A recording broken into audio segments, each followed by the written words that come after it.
Fala, meu povo, um ótimo sábado, final de semana para vocês. Tá fazendo sol em Barcelona depois de um longuíssimo e tenebroso inverno e vai durar nada. Vai durar absolutamente nada. Eu vou responder as perguntas que eu não respondi ontem, porque o vídeo da seleção deu muito trabalho. Vocês acham que fazer 40 print screens e analisar um jogo pausando o tempo inteiro é fácil? Não é não. Foi bem difícil fazer o vídeo da seleção. Se você não viu ainda, vai lá ver. Eu tento explicar por que o Brasil jogou mal contra a Colômbia. Um spoiler, o Brasil saiu jogando muito mal depois dos 15 minutos do primeiro tempo, não teve volume de jogo. Sem volume de jogo, os atacantes não foram bem acionados. Sem os atacantes bem acionados, o time é ruim. A bola ficava batendo e voltando para o campo de defesa do Brasil. E por isso não jogou bem e acabou ganhando por acaso. E vocês, pelo visto, não acham que foi... Vocês, pelo visto, acham que foi falta no Alisson mesmo, né? Tá todo mundo falando isso. Eu continuo achando que é insuficiente, tá? Que é um toquezinho muito de leve. O goleiro pode sim ser tocado na área e tem disputa por espaço dentro da área. Para mim não foi falta no goleiro brasileiro. O gol da Colômbia deveria ter sido validado. Que, aliás, é a mesma opinião da televisão, da Movistar, que transmitiu o jogo aqui na Espanha. O Maldini e o Guilhermo, se eu não me engano, estavam transmitindo e os dois tiveram também essa impressão. Vamos lá, gente. A primeira pergunta é do Edgleison P. Silva. Temos Vini, melhor da temporada passada. Rafinha, o melhor até aqui. Então, por que insistir ainda no Neymar protagonista? Porque o Neymar é o melhor de todos. Para quem acha que o Brasil tem poucos bons jogadores, o Vini é o atual melhor do mundo, o Rafinha, se bobear, é o próximo melhor do mundo, e o melhor mesmo é o Neymar. Por que o Neymar, então, não é o melhor do mundo? Porque ele não consegue fazer 50, 60 jogos em bom nível numa temporada. Pela questão física, pela questão da idade, por tudo que envolve o pacote Neymar. Mas quando ele joga, ele é melhor do que os outros. Então, quando o Neymar jogar, e se ele estiver disponível para a seleção, a gente tem que insistir nele porque ele é melhor do que os outros que estão lá. Por mais que os outros sejam muito bons, ele tem uma capacidade de definição num lance genial, que seja driblando, que seja fazendo passe, seja uma finalização de fora da área, que os outros não têm, porque o Neymar é melhor do que eles. Então, não tem como a gente não insistir no melhor. É um grande problema para a seleção que o melhor seja tão indisponível como o Neymar é. Isso é um problema muito grande. E é por isso que eu acho que muitos clubes não contratam o Neymar. Porque quando você contrata o Neymar, se o Barcelona, se o Arsenal quiserem contratar o Neymar, por exemplo, você tem que montar um elenco e um time pensando nele. Só que se esse cara nunca está, ou quase nunca está, ou mais da metade das vezes, como nos últimos 7 anos, ele não está, você fica capenga, porque você fica esperando um jogador que não sabe quando vai poder contar com ele ou não. A seleção brasileira não tem que fazer um contrato, não tem que pagar salário do Neymar, então é uma situação mais fácil, chamar ou não chamar. Ele estar disponível ou não estar disponível. Mas sempre que ele estiver, pelo jogador diferente que é, você não pode tratar ele como uma peça a mais no elenco. O time tem que rodar em torno dele, você tem que potencializar ao máximo o Neymar, porque ele potencializa os outros jogadores. A grande questão é essa, né? De que ele nunca está. Então você tem que ter um plano também muito definido de quando ele não estiver, como que você vai jogar. E eu acho que essa indisponibilidade dele afeta com que os clubes não o contratem. O Neymar não é um pontinha que você coloca na direita ou na esquerda e ele sai driblando e quando ele não tiver você coloca um outro ponta. Ele é um jogador de característica muito diferente e que essa qualidade que ele tem para ser muito diferente faz com que você monte o time em torno dele. A ausência dele, ou as muitas ausências dele, faz com que para um time apostar em montar um elenco e planejar uma temporada em torno dele seja muito difícil. É um problema diferente do da seleção. A Luísa Halili pergunta o que te encanta mais no Lamine? A capacidade de ser diferente, sim, dos outros, né? Capacidade de drible que ele tem, de um contra um, de passar pelos adversários, de passes que parecem impossíveis, de ver o que a gente não está vendo. Esse futebol que sai um pouco do automático e que tem muito de improviso, que tem muito de encantamento, é o que mais me chama atenção. Além do potencial de crescimento. Você vê o menino, igual eu comecei a ver ele com 15 anos, né? Primeiro jogo que eu vi do Lamine é aquele Barcelona Betis, que ele entra no final da temporada 2022-23 com 15 anos de idade. Então ver o Lamine com 15, com 16, com 17, daqui a pouco com 18 anos e o desenvolvimento, que é muito óbvio dele, eu aqui desde o início da trajetória do Lamine falo, pô, ele tem que melhorar isso, ele tem que melhorar aquilo, isso aqui ele está melhorando, isso aqui ele ainda tem que melhorar. Eu gosto muito de ver no que ele está conseguindo melhorar, repertório de drible, ganhar em velocidade, coisa que antes ele tinha mais dificuldade. Melhorando finalização, tem 13 gols essa temporada, tinha 7 na outra, já tem 16 assistências essa temporada, teve 7 na outra, já quase dobrou os gols e mais do que dobrou as assistências, então ver o desenvolvimento e até onde pode chegar também é encantador. Vamos ver cabeça, pés no chão, se esse tipo de coisa também vai acompanhar a carreira do Lamine Yamal. Vontade de ser grande por muito tempo, né? Acho que no final das contas o que fizeram Messi e Cristiano serem Messi e Cristiano é a vontade de ser muito bom por muito tempo e o tanto que isso vai pesar pro Lamine. Eu quero arrumar isso aqui que tá me incomodando toda vez que eu olho. Não sei se eu vou conseguir arrumar o tanto que eu quero, vocês desculpem qualquer coisa. Vai deixando o like aí no vídeo, se vocês puderem, que ajuda também. Camisa assim é difícil. O telefone não tá pegando bem. Acho que tá uma merda. Acho que não tá bom não. Acho que vai cair também. Foda-se. É o que tem. Enfim, meu povo, vamos lá. A Flá Bandone pergunta por que o Renier não foi tão bem na Espanha. Não é que ele foi tão bem. Tá uma merda isso daqui. Tá ruim pra cacete. Não é nem que ele não foi tão bem. O Renier foi mal pra caramba, né? O que é normal, assim. O Real Madrid apostou muito rapidamente por Rodrigo, Vini e Renier. É normal que todos não deem certo. 2 de 3 deram certo. E aí tem, jogar futebol é muito diferente de jogar bola. Velocidade de ações, de raciocínio, de trabalho sem bola. Então, assim, tem coisas dentro de campo que acho que o Renier não conseguiu se adaptar. A velocidade do futebol, não só que o Real Madrid exigia, mas no Borussia Dortmund, no Girona. Depois acho que ele foi pro Benevento, alguma coisa assim. Então ele não conseguiu se adaptar à velocidade do jogo, ao trabalho sem bola, que é muito importante também. O jogador fica mais tempo sem bola do que com bola. Então, tanto de achar espaço como de trabalhar pelo time, de roubar bola, esse tipo de coisa também eu não acho que o Renier conseguiu se adaptar. Acho que a adaptação ao estilo de vida também. Informação que eu tenho que em Dortmund ele tinha muita dificuldade de adaptação, não é fácil mesmo se adaptar ao interior da Alemanha. Teve a opção de ir para lá porque o Dortmund desenvolve muito bem os jogadores, mas ultimamente não tem sido um lugar tão bom para desenvolver brasileiros, né? O Ian Couto também está sofrendo lá com adaptação e teve algumas lesões aqui e ali. Então, assim, você junta o combo de não conseguir se adaptar à velocidade do jogo, não conseguir se adaptar ao trabalho sem bola para receber bola e para fazer um trabalho mais sujo de recuperação de bola e de ajudar o time em fase defensiva. Com a adaptação fora de campo e lesões, todo esse combo fez com que o Renier não se desenvolvesse como os outros e não tivesse, não é nem que ele não fosse tão bem na Espanha, que ele fosse minimamente bem aqui na Espanha, coisa que ele não conseguiu. Kelly Cunha, ser feliz ou ter razão? Eu tenho zero pretensão de ter razão, o que não faz com que eu seja uma pessoa muito maleável, muito pelo contrário. Eu normalmente acredito nas coisas, tipo, eu acredito que isso daqui é certo. Então eu não quero achar que eu tenha razão, mas normalmente eu tenho umas convicções de que o que é certo, o que é errado.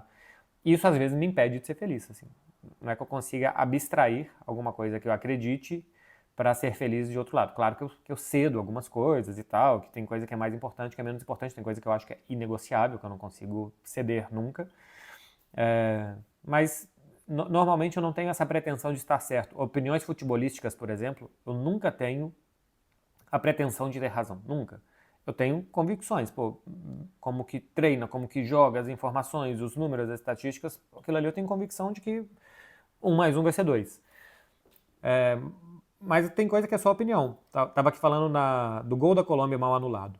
Eu acho que é insuficiente, que é um toque no Alisson que não é pra tanto e tal, é só a minha opinião. Se a pessoa quiser achar outra coisa, pode achar outra coisa.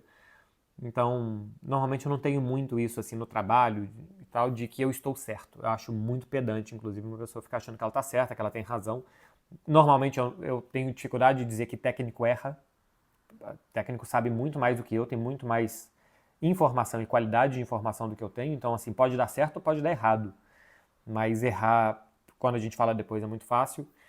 Então, normalmente eu não tenho ânsia por ter razão.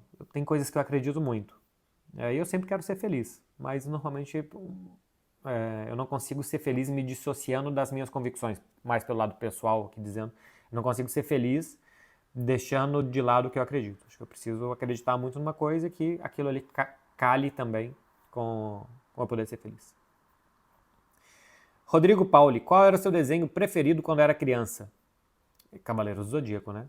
Cavaleiros do Zodíaco, fácil.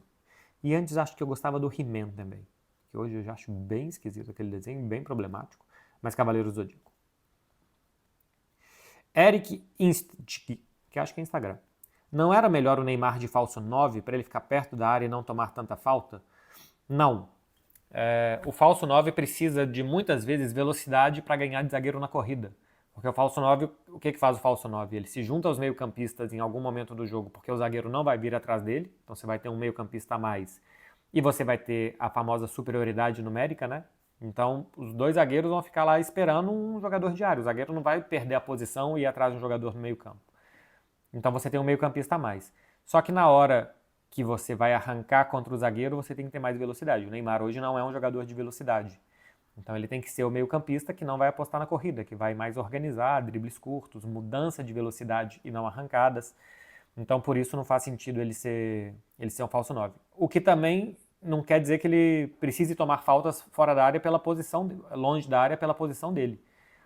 Quando você está jogando no meio-campo, uma fase um pouco mais retrasada da jogada, o drible às vezes nem é a melhor opção. Então às vezes o Neymar toma faltas por driblar onde ele nem precisa driblar. Ele poderia resolver jogadas com mais passes, com mais velocidade, toma faltas muito longe da área, onde não é importante para o zagueiro não cometer falta. O zagueiro pode fazer falta, pode até bater um pouco mais forte porque não é jogada perigosa, e o Neymar acaba se prejudicando com isso. É um pouquinho de falta de inteligência tática nesse ponto. Acho que o Neymar é taticamente bem inteligente. Nesse ponto, eu acho que falta para ele, faltou a carreira inteira, saber onde driblar mais. Muitas vezes driblava e segurava a bola onde não precisava. Alguém já falou, acho que não sei se foi o Ronaldo, alguém já falou muito sobre isso, né? Sobre onde o Neymar pegava a bola e as faltas que ele tomava, e eu concordo bem. Muitas vezes, quando o meio-campista está numa posição do círculo central, ele não precisa driblar. Mas o meio-campista também recebe bola perto da área, e aí ali sim ele precisa do drible. Lucas Jaime. O futebol da nossa seleção regrediu ou não acompanhou a evolução das demais seleções? Eu acho que não acompanhou a evolução. As outras seleções eu acho que entenderam muito bem o material humano que elas têm em mãos e como que elas vão potencializar aquilo. O estilo de jogo da França, por exemplo, mudou com a entrada de jogadores super fortes e velozes, como Dembélé, Mbappé, em algum momento o Pogba, mas ele era mais técnico, né? Assim, era um jogador mais classudo do que um jogador de muita explosão. A Espanha, com seus baixinhos tocadores de bola para cá e para lá, que tinha sido isso na geração Xavi-Iniesta, um pouco mais agora também com Pedri, mas de muito um contra um na frente com Lamine e com o Nico. Algumas seleções foram entendendo isso muito bem.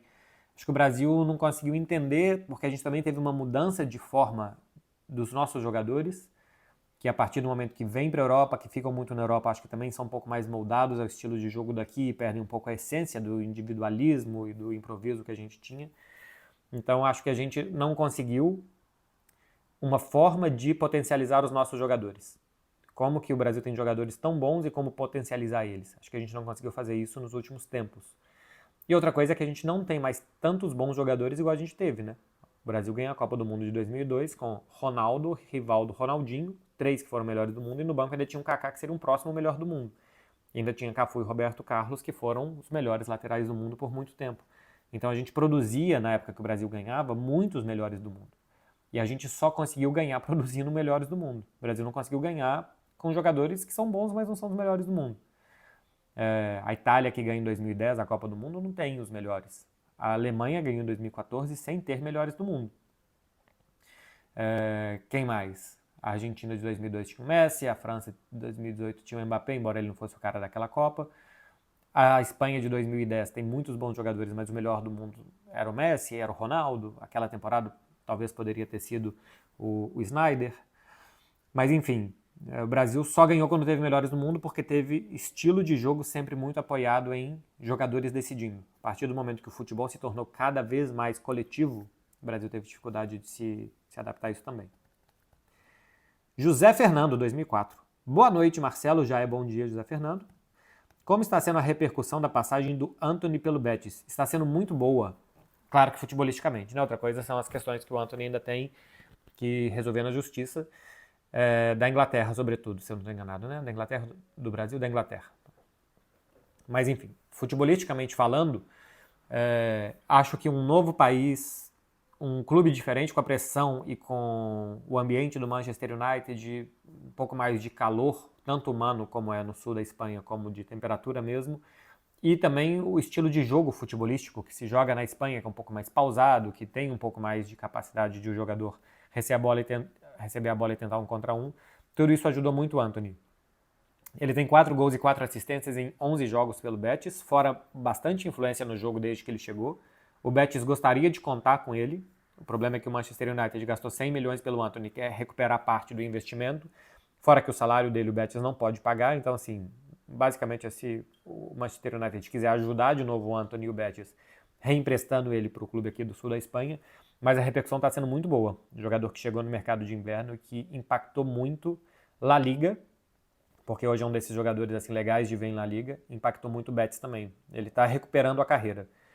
Obviamente ele não era ruim como ele aparecia no Manchester United. No Manchester United o Antony era uma piada, né? Aquele rolinho que ele fazia na bola e tal, os poucos dribles frutíferos que ele conseguia. Acho que entrou em algum momento na cabeça dele, o futebol acho que está muito na cabeça, então prejudicou muito o ambiente do Manchester United e o momento que o Antony viveu pessoal. No Betis eu acho que ele está um pouco mais leve para jogar e eu acho que ele está jogando melhor.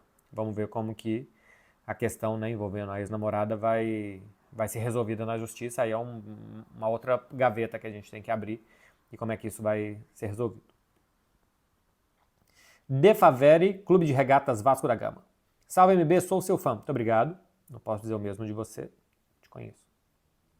O que acha sobre a declaração do Alejandro Domingues e o caso Luigi? O caso Luigi é tristíssimo. Assim, eu como um homem branco e tal, nunca vou saber o que um negro sofre e o tanto que deve ser doloroso. E o Vini acho que já falou isso muito bem também, que o chamar de macaco, o ato racista no estádio é triste, mas o pior de tudo é o racismo estrutural, né? A dificuldade, o Vini mesmo falou isso numa coletiva da seleção, que o pai dele teve para conseguir emprego e salários iguais aos dos brancos. Esse racismo estrutural eu acho que é bastante pior e muito mais nocivo para a sociedade do que num estádio com 50 mil pessoas terem 10, 15 idiotas chamando alguém de macaco, porque isso ali é só uma pessoa sendo idiota e que dói, que machuca, que eu nunca vou saber o quanto, mas que é aquilo. O pior é o estrutural, né? É como que o negro é tratado, é o famoso, se tem um cara de terno e gravata, você não atravessa a rua, mas se tem um negro, atravessa, sabe? Esse tipo de racismo que você já vê no negro, algo perigoso, delinquente, e as dificuldades e como o caminho é muito maior, isso é tudo muito pior. Mas o caso do Luigi, pô, é uma semi-criança, né? Um adolescente que está virando adulto agora, que certamente já sofreu com esse racismo estrutural e deve ter visto a sua família também sofrer isso durante toda a vida, então carrega tudo aquilo ali com ele. Repito, uma dor que eu nunca vou saber. Mas você sabe que é injusto, né? Assim, eu sei os privilégios que eu tive e como o caminho para mim foi muito mais fácil por ser um homem branco hétero de classe média. Então você sabe que o caminho para outros é mais injusto. E o que eu posso fazer para isso é dar o meu grãozinho de areia para tentar conscientizar as pessoas e tal de que essas coisas existem e devem ser combatidas. Eu acho que quanto mais a sociedade souber que tem gente que é privilegiada e tem gente que fica à margem da sociedade, mais eu acho que a gente tem que trabalhar em conjunto para que isso seja diminuído, essas distâncias. Então, o máximo que eu posso fazer com o Luigi é sentir muito mal, muito triste, sentir muita raiva de quem fez o que fez com ele, muito corajoso. Ele na entrevista fala, pô, você não vai me perguntar disso e tal, você vê como é que ele vai desabando, porque ele queria falar sobre aquilo, ele queria desabafar e acho que ele se sentia importante ele ter voz numa entrevista para falar, então o máximo que eu posso fazer é me sentir muito mal e querer que as coisas mudem, no caso do Luigi e como ele recebeu as ofensas lá na Libertadores Sub-20. Inclusive ele fala que tá todo mundo aprendendo, então pô, os torcedores têm que aprender, os jornalistas têm que aprender, muito consciente para a pouca idade que tem, para um momento tão passional que ele estava vivendo ali. O Alejandro Domingues é um imbecil. Eu estou na dúvida se ele é imbecil por ter feito uma comparação muito infeliz, sem querer, e se ele fez uma comparação tão infeliz sem querer, ele é um imbecil, ou se ele é extremamente maldoso, que é o pior tipo de imbecil. Pessoa que é cínica, que joga pedra e que esconde a mão, sabe? Esse é o pior de todos. E eu não sei, sinceramente, o que ele é. Qual dos imbecis é o Alejandro Domingues por ter feito a comparação do Tarzan e da Cheetah como ele fez. O pedido de desculpa cá entre nós não serve pra porcaria nenhuma. E eu acho que ele não deveria representar o futebol da América do Sul. Acontece que o Brasil se vê meio sozinho nisso, eu acho, porque eu acho que os jogadores brasileiros, as torcidas brasileiras sofrem muito mais casos de racismo do que os outros. O brasileiro também provoca isso, assim, não provoca racismo, mas o brasileiro também é racista às vezes, né? Outro dia eu vi que a torcida do Flamengo estava chamando o Luigi de chorão e tal. E nos campos brasileiros a gente também tem, nos estádios brasileiros. Eu cresci em estádio brasileiro. Acho que hoje a sociedade mudou bastante, ainda bem. Mas eu cresci vendo negro ser xingado em estádio brasileiro também. Não é uma exclusividade dos nossos hermanos sul-americanos serem racistas. Nós, brasileiros, também somos. Mas eu acho que o brasileiro se vê um pouco sozinho nessa porque os jogadores e as torcidas brasileiras sofrem muito mais isso nas competições sul-americanas do que as outras torcidas. Eu acho que os clubes brasileiros hoje são os mais fortes, são os que mais contratam jogadores da América do Sul, são os que mais estão ganhando.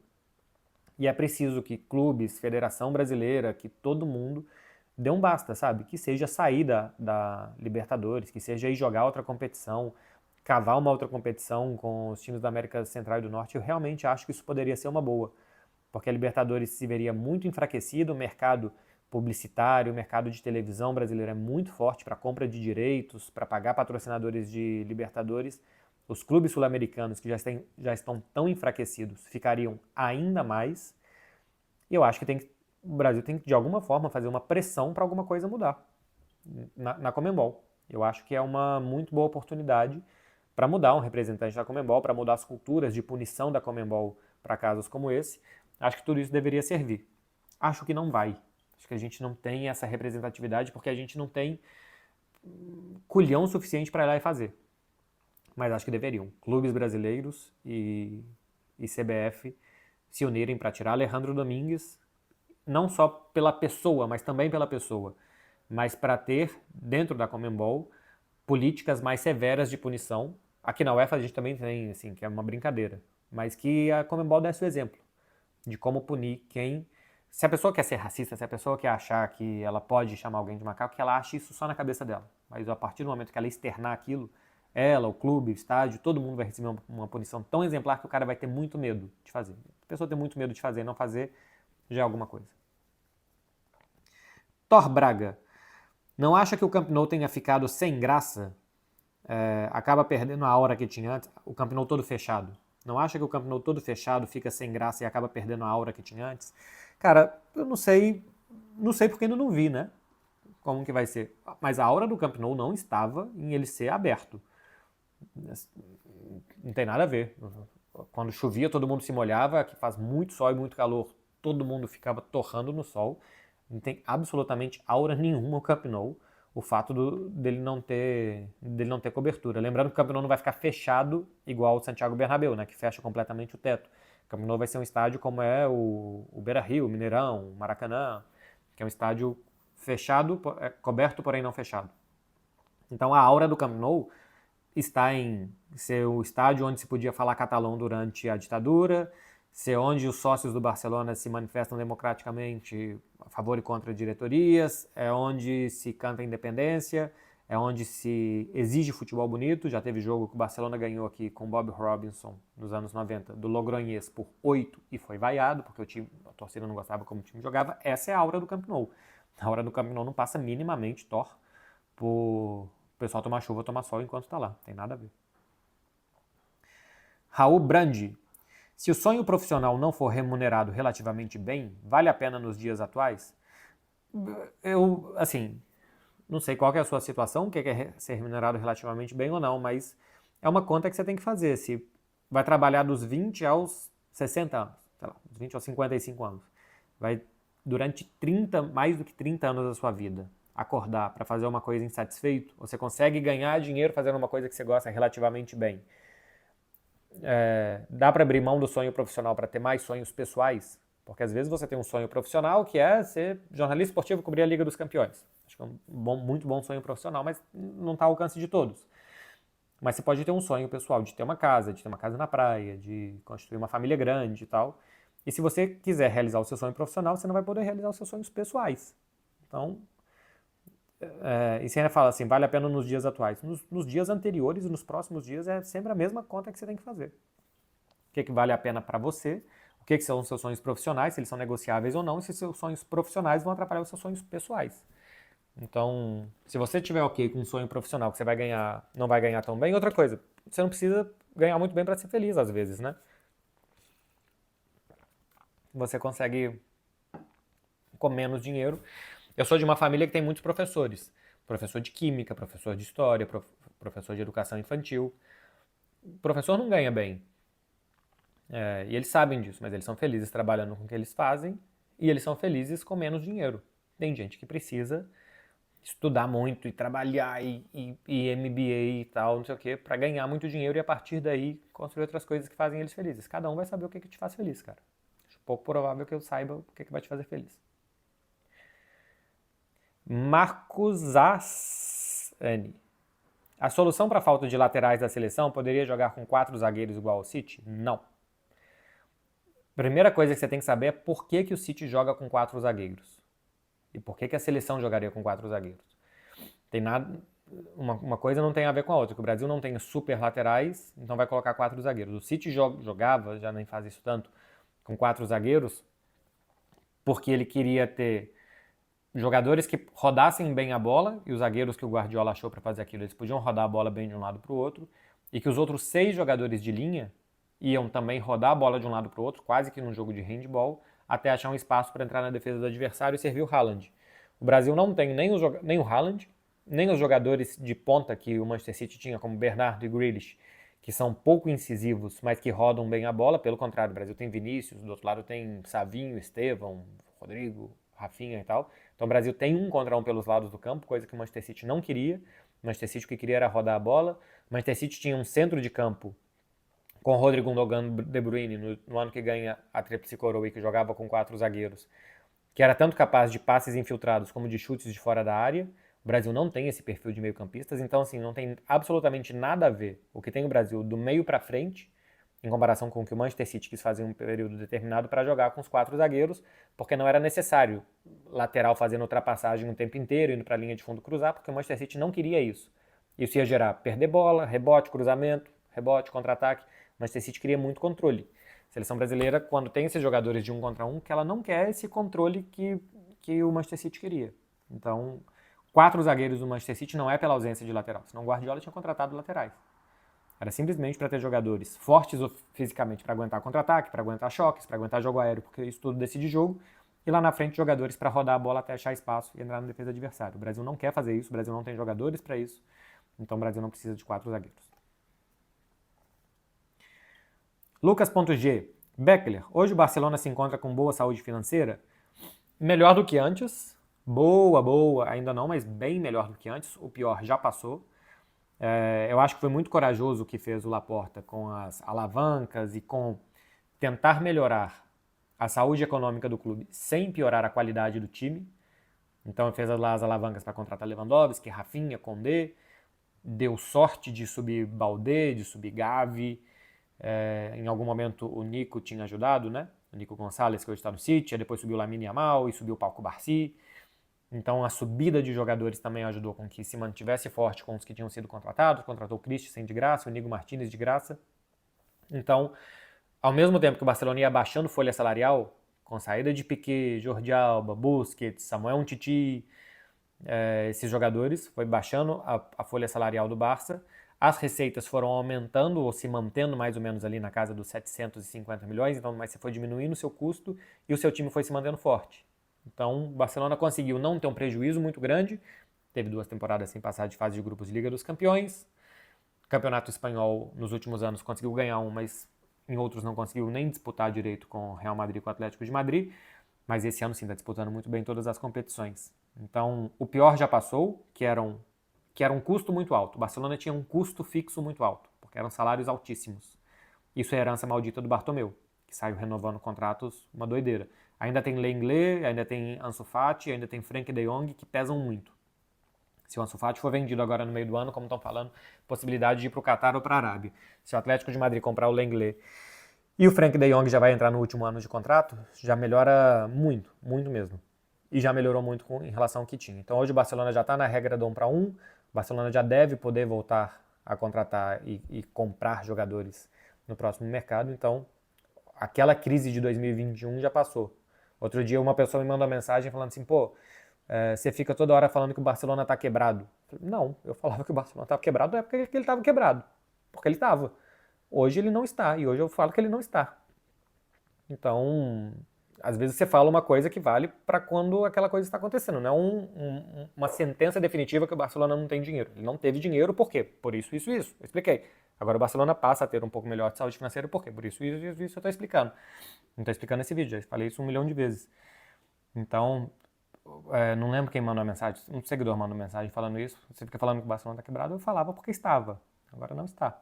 Está melhorando. Também não é que volta a ser o clube como o Barcelona foi em 2017 e 2018, quando veio o Neymar, que tinha dinheiro pra caramba. A ausência do Camp Nou ainda vai pesar muito pro Barça também, porque deixa de ganhar uns 100 milhões de euros por ano. Então, assim, a saúde financeira ainda vai ficar ruim. Tem empréstimos que o Barcelona pegou que daqui a pouco ele vai ter que pagar, tem que ver como é que vai fazer isso. Mais os empréstimos para reformar o Camp Nou que também vão ter que ser pagos com a receita do Camp Nou. Então, ainda é um paciente que saiu do CTI, mas que não é um cara que pode fazer uma maratona ainda. Mas o Barcelona já está vivo de novo, respirando sem ajuda de aparelhos. Jean Holanda.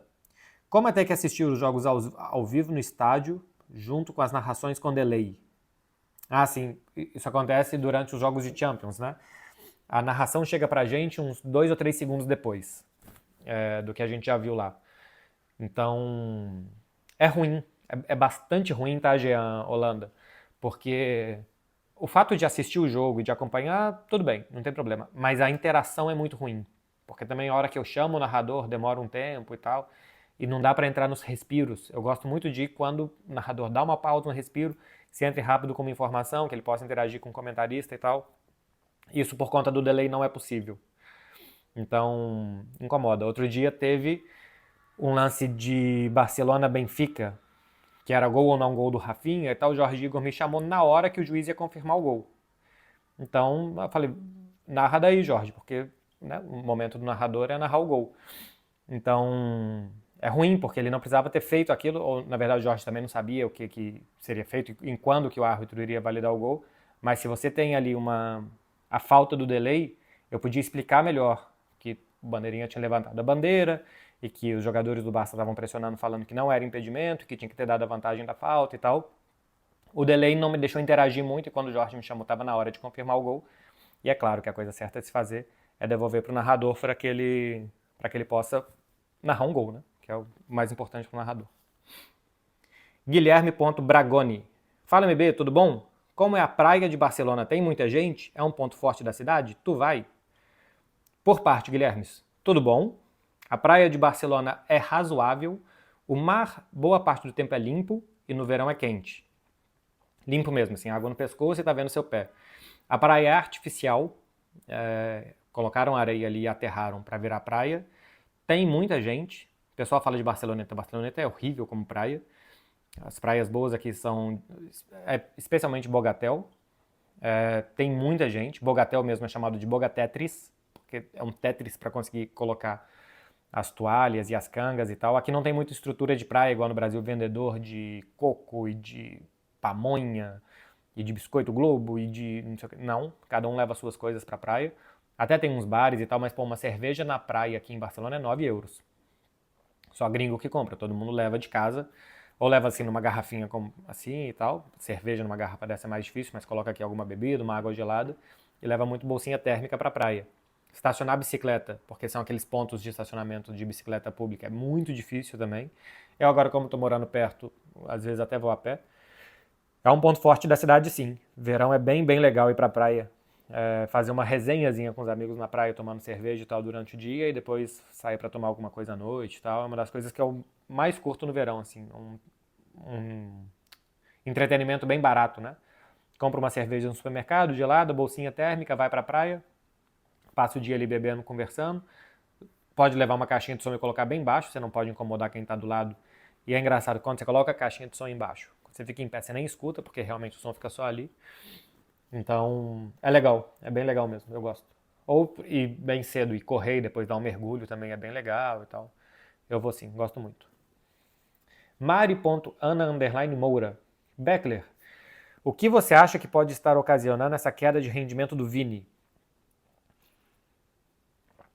Eu acho que é um conjunto de fatores que passa pela uma temporada com algumas lesões que ele teve, teve uma lesão muscular antes de um jogo contra o Leganés, que deixou ele, depois de um jogo contra o Leganés, deixou ele de fora algumas semanas, perdeu o jogo contra o Liverpool, o Atlético de Bilbao. Muitas suspensões, né? Expulsão, muitos e muitos cartões amarelos. O estilo de jogo do time, que eu acho que ele ficou de novo muito preso à ponta esquerda, e eu acho que a temporada passada, com mais liberdade, ele estava conseguindo surpreender mais os adversários. Então, uma falta de sequência, a mudança da forma do time jogar, acho que tudo isso fez com que ele perdesse um pouco de ritmo. Talvez agora ele ganhando de novo ritmo para o final da temporada e tal possa melhorar. Mas eu acho que sequência de lesões, de suspensões e de mudança da forma do time jogar algumas vezes fez com que ele perdesse ritmo e pegada. Outra coisa é que ele nos 1 contra 1 não tá tão bem. Né? Assim, tem vários jogos que o número de dribles do Vini é tipo 3 de 10, outro dia teve um 3 de 14 no jogo contra o Atlético de Madrid e tal, tá indo mal no 1 contra 1. Mas daqui a pouco pode melhorar porque tem qualidade para isso. Charles e Milena. E é um casal, uma foto de casal. Tem algum motivo do Baldé não ter sido convocado? Algo físico? Não. O Cucurella é o titular, foi o titular na Eurocopa, é o titular, é um jogador mais defensivo, embora a Holanda tenha feito um gol em cima dele, o segundo gol, né? É uma jogada de 1-2 em cima do Cucurella, mas é um jogador que cumpre a função de ser um lateral menos ofensivo, mais físico, defensivo e construtor. E o lateral ofensivo que o De La Fuente quis chamar é o Grimaldo, que joga como um ala ponta no Leverkusen e que também foi o lateral da Euro, e que no momento são os dois, ele tem um mais defensivo, um mais ofensivo, e manteve esses dois convocados. Cauê Hills. Caso o Barça finde a temporada sem Champions, pode-se falar em fracasso? Não. Acho que nenhum time pode ter sucesso ou fracasso, por assim dizer, medido por Liga dos Campeões. Liga dos Campeões é torneio de mata-mata, uma bola na trave que entra e sai e muda tudo. Um mau dia seu, um ótimo dia do adversário, um ótimo dia do Courtois, como foi aí em alguns jogos, especialmente na final de 2022. Você não pode considerar que a temporada é um fracasso porque não ganhou uma Champions. E ninguém faz isso, tá? Assim, se alguém faz isso, acho que é o pessoal na internet só, mas torcedor de estádio, pessoal do clube, interna e externamente, acho que ninguém, imprensa, considera que uma temporada é um fracasso porque não ganhou uma Liga dos Campeões. Ninguém tem obrigação de ganhar a Liga dos Campeões. Ninguém tem. Acho que fracasso acho que se o Barcelona não ganhar nada, porque ele pode não ganhar nada, semifinal da Copa do Rei, ele pode perder do Atlético de Madrid. Liga dos Campeões é um mundo ainda, quarta de final, semifinal e final. E La Liga ele está empatado com o Real Madrid. Tem um jogo a menos, mas está empatado, faltando 10 rodadas. Tudo pode acontecer. Então ele pode não ganhar nada, ganhar só aquela Supercopa. E ainda assim eu acho que não vai ter sido um fracasso, tá? A construção que esse time está fazendo, a forma com que ele está divertindo o torcedor, e eu acho que se ele jogar assim a próxima temporada, a tendência é ele evoluir, jogadores ficarem um pouco mais velhos, experientes, chegar outros jogadores, trocarem algumas peças, daqui a pouco vai trocar o Lewandowski para um outro 9 e tal, alguma coisa assim, coisa pode ainda melhorar. A tendência é que daqui a pouco ganhe, então tem que se prestar atenção na construção que está sendo feita. E não que o sucesso ou fracasso imediato vai ser pelos títulos da temporada. Vai ser uma grande decepção se não ganhar nada, vai ser assim, uma grande pena se não ganhar nenhum título, porque está fazendo por merecer ganhar. Acho que o futebol que esse time joga, como ele diverte, como ele é superior à maioria dos jogos dos seus adversários, ele merece, o Barcelona merece ganhar. O futebol merece dar isso ao Barça. Mas pode não dar. O futebol é traiçoeiro. Então, não pode não, se não ganhar a Champions, considerar um fracasso minimamente. O Dan Victor mandou uma pergunta aqui um pouco maior. Qual a sua opinião sobre os clubes reclamarem tanto da CBF e de toda a gestão e não pressionarem as federações para apoiar um candidato à presidência que traga mudanças no futebol brasileiro? Exemplo, o Ronaldo, que tentou e todos já estavam fechados com o Edinaldo. Eu não sei se mais alguém falou sobre isso, mas eu vi o VSR falando no assado com o Duda Garbi, a questão do Ronaldo, né? Que precisava de apoio de clubes e federações e que as federações nem responderam o Ronaldo, 4 nem responderam, e as outras 23 federações estaduais de futebol nem quiseram ouvir as propostas do Ronaldo, nem quiseram abrir as portas para um dos maiores jogadores da história do futebol brasileiro e que ele pudesse expor as ideias de como ele podia ajudar o futebol brasileiro. Ou seja, as federações não estão nem aí para alguém que possa ajudar o futebol brasileiro. Eu acho que o futebol de elite tem que sair. Assim, o que eu acho disso? Que ninguém está querendo mudar, que existe uma politicagem, que os presidentes das federações ganham muito com as coisas do jeito que estão e que eles não querem mudar isso, perder a boquinha que eles têm, que isso é bom para eles e não é bom para o futebol. O futebol estadual do Brasil, que é o que compete às federações, é uma porcaria, não porque os campeonatos estaduais sejam, o que também é, mas simplesmente porque o que sai da elite do futebol, o que sai do que são as SAFs, os clubes ricos, esse tipo de coisa, tudo é muito ruim, muito sucateado no futebol brasileiro, porque é assim. E isso é culpa das federações e das confederações, especialmente, que não dão estrutura para os clubes melhorarem ou para eles sobreviverem num ecossistema mais modesto, mas que seja organizado e limpinho, por assim dizer, né? E não que seja sucateado e, enfim, quase que amador muitas vezes. Então ninguém está interessado em melhorar o futebol brasileiro. Ninguém. Né? As federações não estão, os clubes muitas vezes também não estão. O que eu acho que tem que acontecer, e esse caso do Ronaldo acho que mostra muito bem isso, é que os grandes clubes têm que ter uma liga entre eles, coisa que eles também não conseguem, minimamente, mas eles têm que ter uma liga entre eles e saírem do guarda-chuva da CBF, saírem da aba da CBF. Como acontece aqui, que tem La Liga e que tem a Real Federação Espanhola de Futebol, que tem a Premier League e que tem a FA, Football Association, que é a CBF da Inglaterra. Porque os grandes clubes, eles comem um menu diferente dos pequenos clubes. Eles têm patrocínio, televisão, venda milionária de jogadores e tal. Então eles precisam de outra coisa, eles precisam de uma outra organização. Eles precisam de alguém que defenda o interesse deles, que precisam ser eles próprios. Eles têm que ter uma liga, outra coisa é que eles tenham diferentes formas de negociar direitos de transmissão, mas eles têm que ter uma liga para ver o calendário, a organização do Campeonato Brasileiro, como que eles vão vender os seus direitos também, mas como que eles vão organizar o calendário junto com o Libertadores e com o FIFA. E outra coisa tem que ser aqui a CBF e as federações cuidando da Caldense, do Ipiranga do Rio Grande do Sul, do Vitória e da Cabofriense, sabe, do Olímpia e dos clubes pequenos. Porque os clubes pequenos, eles têm que sobreviver o ano inteiro. E não ficar esperando um dia para ir jogar contra um grande e levar esse jogo para Manaus e para naquele jogo ganhar o dinheiro do ano inteiro. Para quê? Sabe, pô, vai jogar Cabo Friense e Flamengo. É o jogo da Cabo Friense no ano. Então a população de Cabo Frio tá esperando o Flamengo. Não, a gente vai mandar esse jogo lá para Brasília para ganhar dinheiro. Mas ganhar dinheiro para quê? Se o torcedor da Cabo Friense não pode ver um Cabo Friense e Flamengo, para que serve a Cabo Friense? Não serve para nada. Para ver Cabo Friense e Macaé, o torcedor não quer, que é um outro problema. Não se torna o campeonato estadual atrativo que não seja para receber os grandes.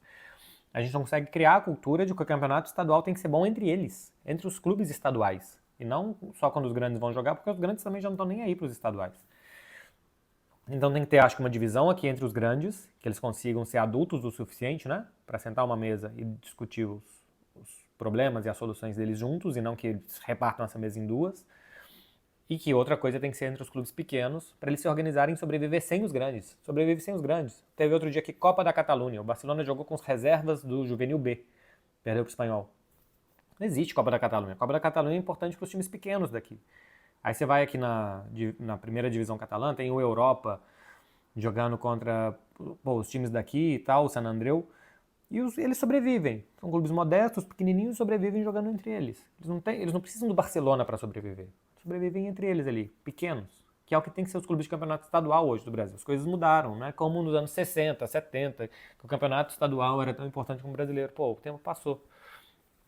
Então a organização do futebol brasileiro acho que tem que mudar também.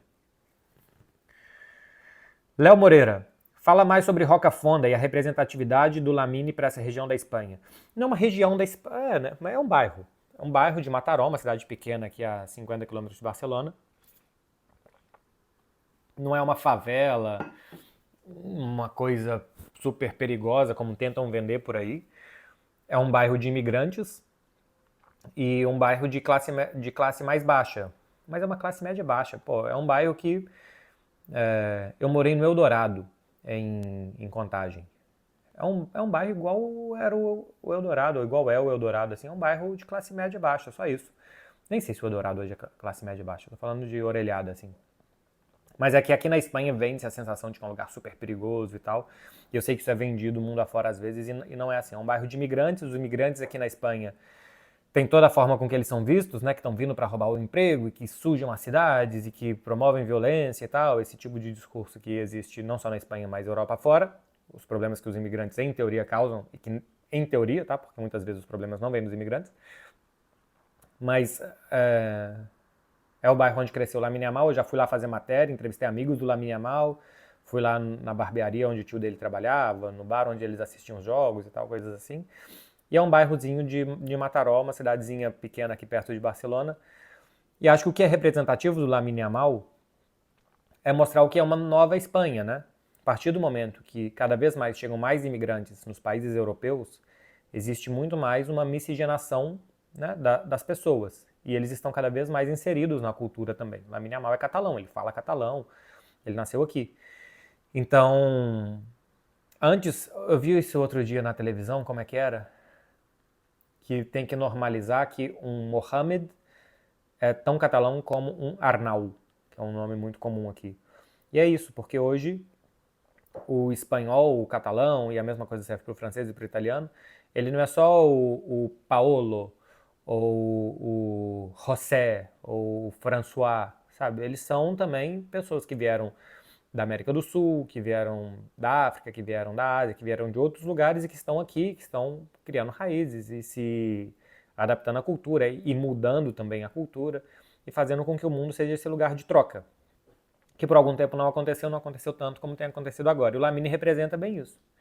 Ele é um espanhol de origem marroquina, né? Os pais são marroquinos, não sei se a mãe é também, mas diria que sim. Então, ele representa bem como que a Espanha está mudando. O estereótipo do europeu é sempre de brancos, e hoje a gente vê que nem todo europeu é branco. Lamine Yamal é um europeu e não é branco. É um europeu e não é cristão, é muçulmano. Ao mesmo tempo é nascido aqui, fala catalão, defende a seleção da Espanha, todo esse tipo de coisa. Então, eu acho que ele representa bem como que as novas gerações estão chegando e estão mudando a cultura e os estereótipos e o que se esperava, entre aspas, de que fossem os espanhóis, e a mesma coisa seria para um italiano, para um francês, e esse tipo de coisa. Eu acho muito positivo de que tenha troca entre as sociedades, que tenha mais cultura, e também acho muito positivo quando tem tolerância, que todo mundo entende que um espanhol pode ser diferente de outro espanhol, que um italiano pode ser diferente de outro italiano, e por aí vai. E Alex 10. Brasil de hoje compete com seleção da Europa? Não. Com as melhores, assim, pode ganhar, mas entraria em inferioridade. Brasil contra França, Espanha, Holanda, talvez até Inglaterra, pode até vencer, mas não entra como favorito contra umas 4 ou 5 seleções europeias. Não por qualidade de jogador, mas por estágio de evolução de time. Fernando Doca. Libertadores é assistida aí na Europa como a Champions é no Brasil? Nem de perto, nem de perto. Para começar, o horário dos jogos. Libertadores começa às 10 da noite do Brasil, aqui é 2 ou 3 da manhã, dependendo se tem horário de verão ou não tem. E assiste jogo 2, 3 da manhã. Segundo, o interesse deles. E terceiro, que a gente assiste muito a Champions, porque pelo horário, porque é um torneio muito bom e tal, e porque aqui estão os melhores, inclusive brasileiros, né? E lá não estão, na Libertadores não estão os melhores europeus. Duvido muito que algum holandês fique acordado 2, 3 da manhã para ver o Memphis. Outra coisa que de manhã vai passar o que o Memphis fez um lance ou outro na TV da Holanda e ponto final. Então, não assista. Guilherme Vale. O que você acha que deu errado com o João Félix, sendo que já foi uma promessa? Acho que o João Félix nunca foi tão bom igual as pessoas achavam que ele era. Eu nunca vi o João Félix essa coisa toda, pra ser bem sincero, desde que ele surgiu. No Benfica ele fez uma boa primeira temporada e depois, quando eu comecei a ver no Atlético de Madrid, eu não achava isso tudo, nunca achei isso tudo no João Félix. Porque é pouco competitivo, é meio molenga, assim, sabe? Não é um jogador de fibra, de intensidade, de ser bom o tempo inteiro. No futebol você não pode ser bom só de vez em quando, você tem que ser bom sempre. E o João Félix é bom só de vez em quando, então, para mim é um jogador muito incompleto. Tecnicamente é bom, mas ele é incompleto em todo o resto, em intensidade, em luta, em esforço, em constância. Então, para mim, o que deu errado é isso. Ele é um jogador mediano. Bom tecnicamente, mediano se for somar tudo. Victor Hughes. Qual o significado das cores e dos símbolos do escudo do Barcelona? Aquela cruz vermelha e branca é a cruz de São Jorge, que é São Jordi, aqui, né? Que é o padroeiro da Catalunha. As listras que tem do lado dessa cruz vermelha e branca, que são listras amarelo com 4 listras vermelhas, é a bandeira da Catalunha. A bandeira oficial da Catalunha, né? A bandeira independentista teria um triângulo azul com uma estrela branca dentro. A bandeira oficial catalã é uma bandeira amarela com 4 listras vermelhas. Essas 4 listras representam as 4 províncias da Catalunha: Barcelona, Lleida, Tarragona e Girona. São 4 províncias que tem aqui. E embaixo são as cores do clube, né? O azul grená, que são as cores do Basel da Suíça. O Joan Gamper, o fundador do Barcelona, era torcedor do Basel e aqui homenageou o clube que ele torcia na Suíça com as mesmas cores. E tem uma bola velha no meio, que é uma bola velha. Oliveira JF Oficial. O sindicato vai permitir que o Osasuna enfrente o Barça no dia 27 e 28, o Bilbao? Não é bem um sindicato, mas dá bem entender, né? Seria uma associação dos jogadores profissionais e tal. Osasuna Atlético de Bilbao, se ainda não é oficial, mas já deve ser, eu simplesmente não olhei, vai ser no dia 30, no domingo, e não na sexta-feira, como seria. O Barcelona, para mim, aqui é bem prejudicado, tá? Porque é um jogo ainda dentro da data FIFA. Em teoria, a data FIFA acaba dia 28 e não dia 27. O Barcelona não vai contar com o melhor jogador do campeonato, o Rafinha, por estar jogando dentro da data FIFA. Outra coisa é que, ainda assim, acho que tem ganhado o Osasuna, o calendário é apertado para todo mundo, mas o Real Madrid já jogou uma vez entre a rodada 37 e 38, que é o que a La Liga não queria e que era o que daria, em teoria, para fazer se o Barcelona for avançando até o final das competições. Para mim, jogar dentro da data FIFA, ser o melhor jogador do campeonato, o Barcelona está sendo muito prejudicado em um jogo que pode fazer muita diferença para o campeonato. Fora os jogadores da Sub-21 também, né? Gerard Martín, Fermín, tem mais alguns, que agora não estou lembrando. Que o Barcelona também pode perder, porque a Sub-21 da Espanha acho que joga na terça-feira ou na segunda. IGRZZ. MB, o que acha das minutagens entre os titulares do Flick? Pode poupar mais ou tá ok? Acho que deveria poupar mais. Tá tudo muito apertado, não dá. Eu falei desde o início da temporada que o cobertor é curto, mas o Barcelona tá muito de parabéns pela ausência de lesões dessa temporada, né? São pouquíssimas, quase nenhuma lesão muscular e os caras jogando no ritmo que estão. Agora, o Condé, o Lamine e o Rafinha acho que tem que descansar um pouco mais. O Baldé ainda consegue, com o Gerard Martín, revezar um pouquinho mais. O Condé tem muitos minutos. Eu acho que Rafinha, Lamine e até o Pedri já deveriam estar descansando um pouquinho mais. Lucas Rodrigues de Sá. Por que você consegue ser tão convicto? Pô, nem sei se eu sou. Mas normalmente quando eu abro a câmera para falar, eu estudei um pouco do que eu vou falar, né? Então eu tento transmitir o que eu acho, não o que eu sei, mas o que eu acho que eu sei pelo menos. E eu converso com muita gente do meio. Então, assim, tem vezes que parece que é só uma opinião e tal, mas, pô, você conversou com alguém que falou sobre o jogador. Eu converso com muita gente que acompanha os jogos de base do Barcelona, porque eu não consigo acompanhar. Então tem muita gente que fala sobre os jogadores, como que eles estão subindo, como que eles trabalham e tal, esse tipo de coisa. Eu passo o dia basicamente ou falando, mas especialmente acompanhando muita gente falando. Então, na hora de falar aqui, é uma coxa de retalhos do que eu ouvi de informação e tal, e eu mais ou menos construo o que eu acho e falo. Agora, por que eu consigo ser, eu não sei. Talvez tenha gente que não ache tão convicto assim. Fabiano ZG. Não acha que o fair play financeiro de La Liga favorece muito o Real Madrid e Barcelona? Se você acha que o fair play financeiro de La Liga favorece o Barcelona, Fabiano, o Barcelona está há 4, 5 anos estrangulado pelo fair play de La Liga. O Messi teve que sair do clube, porque La Liga não aceitou a inscrição dele pelo Barcelona. Mas se o Barcelona tivesse feito um acordo com a CVC, que era um fundo que La Liga queria que o Barcelona tivesse entrado, ele poderia se inscrever o Messi. E mudanças de regras que foram feitas à medida que o Barcelona achava alternativas e foram mudando as regras para o Barcelona não achar alternativas. Então, não acho que o fair play financeiro de La Liga ajuda o Barcelona, não. No máximo, ele é rigoroso para todos, incluindo o Barcelona. E por que para o Real Madrid não? Porque o Real Madrid tem dinheiro sobrando, então o Real Madrid não tem esse problema. O Barcelona, que não tem dinheiro sobrando, assim como a maioria dos clubes espanhóis, o fair play é muito rigoroso. Pro Barça também. O Barcelona está sofrendo com o fair play, assim como o Sevilha. A diferença é que o Barcelona ganha 750 milhões por ano, o Sevilha não, então o Barcelona tem um pouquinho mais de margem para sair das más situações. Mas o fair play financeiro de La Liga é muito duro com todo mundo, menos com o Real Madrid. E isso não tem nada a ver com o que é o Real Madrid, mas menos com o Real Madrid por quê? Porque o Real Madrid tem dinheiro, então ele não tem que se preocupar com isso. Estamos nas últimas aqui? Estamos. Nas últimas 4. Qual bola de ouro você acha que o Messi não deveria ter ganhado? A de 2021, que ele ganhou a Copa América com a Argentina, ganhou uma Copa do Rei com o Barcelona, faz uma boa temporada. Mas não foi uma temporada como a do Lewandowski. É...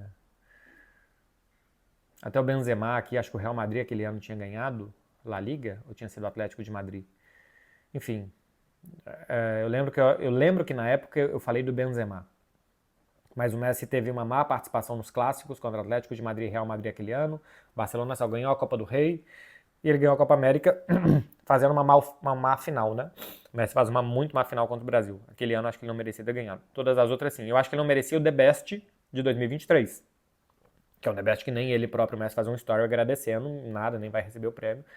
Porque contaram ali para votar nele a Copa do Mundo e a Copa do Mundo já não deveria entrar no critério de votação. Agora, todas as outras, eu acho que foram ok. De 2010 poderia ganhar ou não ganhar e tal, pelo que fez o Snyder. Até pelo que fizeram o Xavi e Iniesta, embora assim, Xavi e Iniesta jogavam com o Messi no Barcelona e ele era o melhor do Barça disparado. Então, a de 2021 acho que não. As outras, quase todas, muito sim. Acho que ainda faltou alguma. E a de 2010, talvez. Mas eu ainda assim acho que o Messi foi o melhor jogador do mundo em 2010. 26, Cláudio Júnior. Por que o esquerdista médio tem postura soberba de ridicularizar e não ouvir quem pensa diferente? Eu acho que todo mundo tem, tá? 26, Cláudio Júnior. Acho que todo mundo tem. O direitista médio e o centrista médio também. As pessoas estão muito hoje pouco interessadas em ouvir o outro lado e fazer concessões, especialmente. As pessoas estão pouquíssimo interessadas em nem tudo do que ela pensa e acredita como expectativa de sociedade é correto, ou pelo que o lado dela, né, se seja de esquerda ou de direita, é o correto, é o mais adequado, e ao mesmo tempo que tudo do outro lado é muito ruim. Então as pessoas estão pouco autocríticas com as convicções políticas que elas têm, estão muito fechadas nos conceitos, em como deve ser, em odiar o outro lado, estão pouco abertas a tudo, esquerda, direita, centro menos, né? Todo mundo se identifica mais de um lado ou do outro. Então, acho que não é exclusividade da esquerda, não. Agora, é muito fácil ridicularizar quem coloca um celular na cabeça para rezar para ET e quem reza para pneu. Realmente, assim, se for isso, qualquer pessoa pode ridicularizar. Mas eu acho que tem ideias básicas e bastante, assim, pouco radicais da direita que acho que servem também para a esquerda e servem como uma boa alternativa para a sociedade algumas vezes, de melhorar processos políticos e tal, e que muitas vezes quem é de esquerda não aceita. Acho que as pessoas têm que ser mais maleáveis, ouvir o outro lado e não defender o seu lado. Quando você está sempre defendendo o seu lado, ele pode fazer qualquer besteira que você vai defender ele, isso é muito perigoso. Viu o Rica Perrone falando sobre isso, é verdade. Hoje em dia, como as pessoas estão muito polarizadas, quem é da esquerda defende tudo da esquerda, quem é da direita defende tudo da direita, a esquerda pode fazer muita bobagem que você vai proteger aquelas bobagens. E a direita pode fazer muita bobagem que você vai proteger aquelas bobagens. Isso é muito perigoso, porque você está defendendo bobagem, você está defendendo coisa errada, só porque você não gosta do outro lado.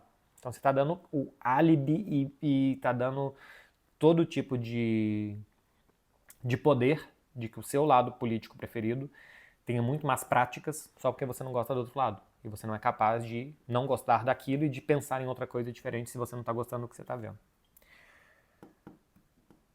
Miguel de Assis, o Brasil ganha a Copa do Mundo com base nas atuações dos jogadores na seleção? Não, do jeito que está jogando, bem pouco provável.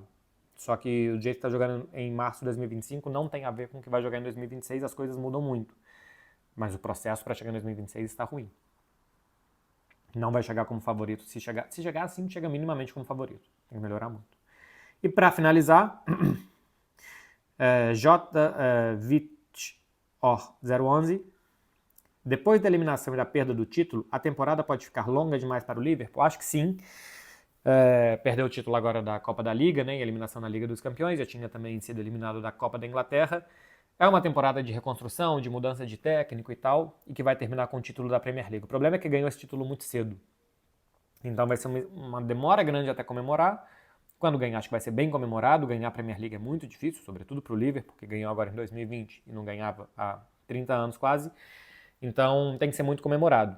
Mas pela expectativa que se criou, igual eu estava falando do Barcelona, né? Pela expectativa que se criou, se esperava mais. E acho que o time fraquejou num momento muito importante, quando as coisas começam a se decidir na temporada. Agora, se no início da temporada você perguntasse para o torcedor do Liverpool, você aceita esse ano ganhar a Premier League e perder os outros títulos? Todos aceitariam. É simplesmente uma questão de perspectiva. A partir do momento que você já tem aquilo e o Liverpool já tem a Premier, você quer mais. E todo o resto, O Liverpool não conseguiu e na Liga dos Campeões, que é o mais importante, não chegou nem perto, depois da boa primeira fase que fez. Então a perspectiva, neste momento, parece que não é boa. Mas no geral, sim, é ganhar a Premier League. Com a distância que está ganhando, com o campeonato que está fazendo, é muito mérito.